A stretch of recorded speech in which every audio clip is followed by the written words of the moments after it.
शेंगदाणे जर या पद्धतीने भाजून ठेवले तर 6 महिनेही खराब होत नाही आणि खायलाही खूप चविष्ट होतात. पाणी थोडं कोमट करून त्यात शेंगदाणे टाकून ते थोडे धुवून घ्यावे. त्याच्यातला लाल रंग मग निघतो.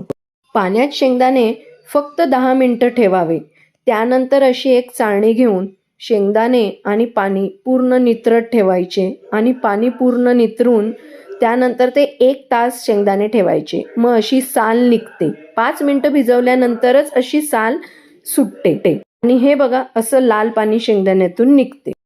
नंतर एक मोठी कढई घेऊन पहिले मोठ्या आचेवर कढई गरम होऊ द्यायची.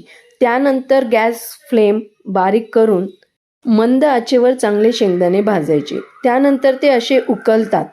आपली सकाळची कामं करता करता हे गॅसवर ठेवायचे आणि हळूहळू मग ते होत राहतात. खूपच क्रिस्पी होतात हे शेंगदाणे आणि सालही लगेच निघते.